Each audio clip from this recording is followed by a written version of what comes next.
Libro 3. Los lujuriosos. En el pabellón del servicio.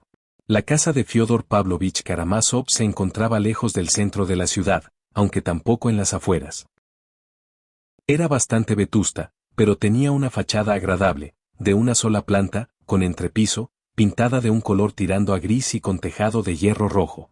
Por lo demás, aún podía tenerse en pie mucho tiempo, era espaciosa y acogedora. Albergaba muchos trasteros, escondites y escalerillas insospechadas. Las ratas pululaban en su interior, pero a Fyodor Pavlovich no le irritaban, al menos, con ellas, no se hacen tan aburridas las noches, cuando se queda uno solo. Pues, en efecto, tenía la costumbre de despachar a los criados por la noche a su pabellón y se encerraba a solas con llave. Ese pabellón, situado en el patio, era amplio y sólido. Fyodor Pavlovich había hecho instalar en él una cocina, pese a que ya había una en la casa principal. No le gustaba el olor a condumio, así que hacía que le llevaran la comida a través del patio tanto en invierno como en verano. La casa había sido construida para una familia numerosa y habría podido alojar al quíntuple de señores y criados.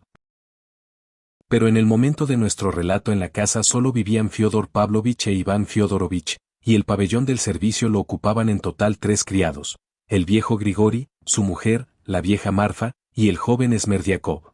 Hay que hablar algo más en detalle de estos 3 miembros del servicio. Del viejo Grigori Vasilievich Kutuzov, por otra parte, ya hemos dicho bastante. Hombre firme y severo, se encaminaba hacia lo que se proponía con una rectitud obstinada, siempre y cuando ese objetivo, por un motivo u otro, a menudo asombrosamente ilógico, se alzara ante él como una verdad absoluta. En pocas palabras, era honrado e incorruptible.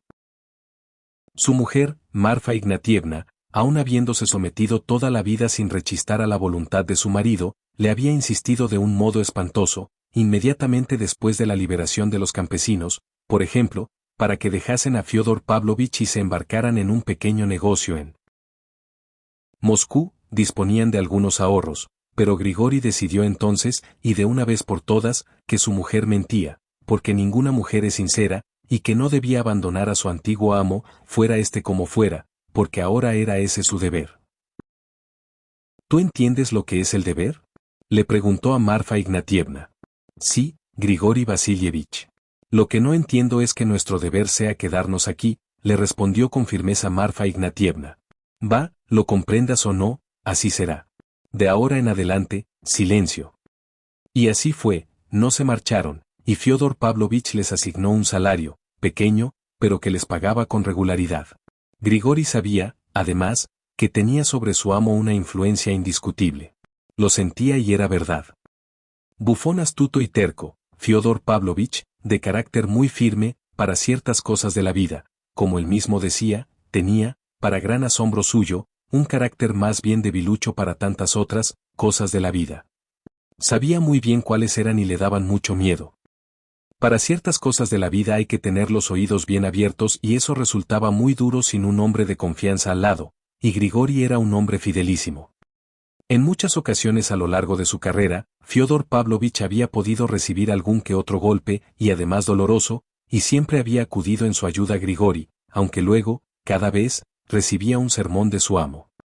Pero no eran solo los golpes lo que asustaba a Fyodor Pavlovich, había casos más graves, incluso muy delicados y complicados, en los que ni siquiera él, quizá, habría sido capaz de definir esa extraordinaria necesidad que sentía de una persona fiel y cercana, la cual experimentaba a veces, de repente, en un instante y de manera incomprensible, dentro de sí.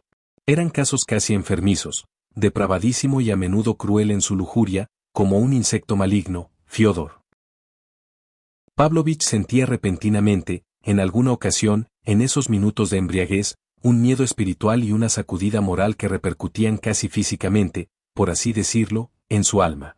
Es como si en esos momentos el alma me palpitase en la garganta, decía a veces.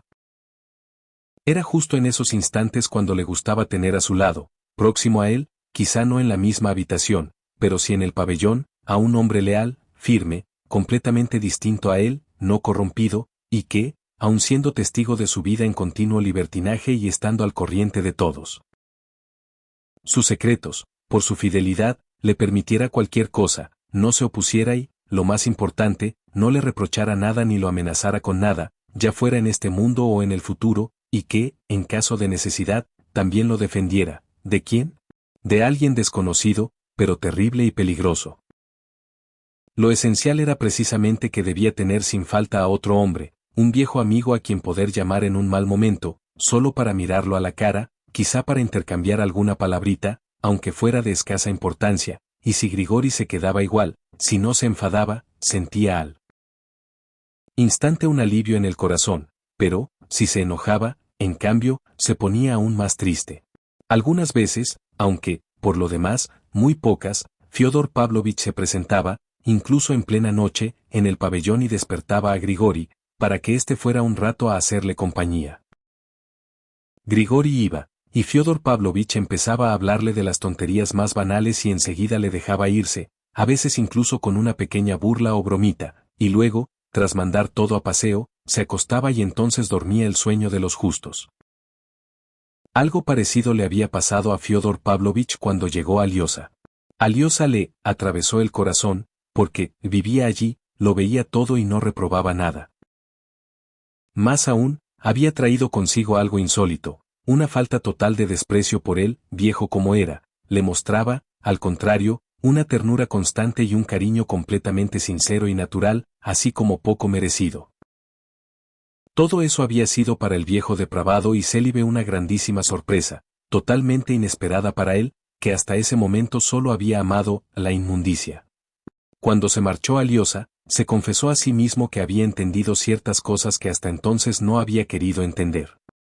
Ya he mencionado al principio de mi relato cómo detestaba Grigori a Adelaida Ivanovna, la primera esposa de Fyodor Pavlovich y madre de su primer hijo, Dmitri Fyodorovich, y cómo, por el contrario, defendía a su segunda mujer, la histérica Sofía Ivanovna, contra su propio señor y contra todo aquel a quien se le ocurriera decir una palabra mala o frívola sobre ella.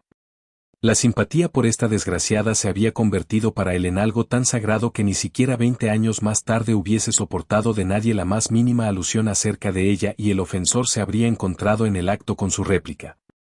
Por su aspecto, Grigori era un hombre frío y serio, poco hablador, que pronunciaba palabras solemnes, mesuradas. A primera vista también era imposible dilucidar si quería o no a su dócil y obediente mujer, pero sí, en realidad la amaba, y ella, desde luego, lo comprendía.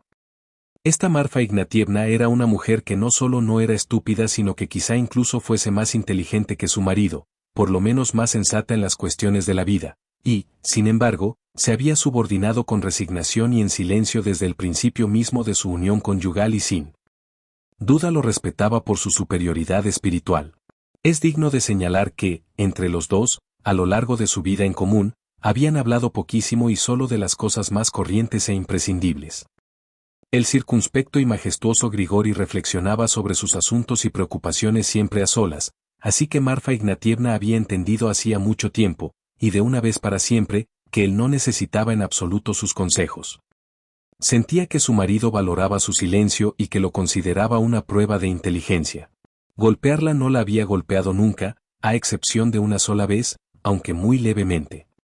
En cierta ocasión, en el pueblo, durante el primer año de matrimonio de Adelaida Ivanovna y Fyodor Pavlovich, las jóvenes y mujeres del pueblo, entonces aún siervas, se reunieron en el patio de la casa señorial para cantar y bailar.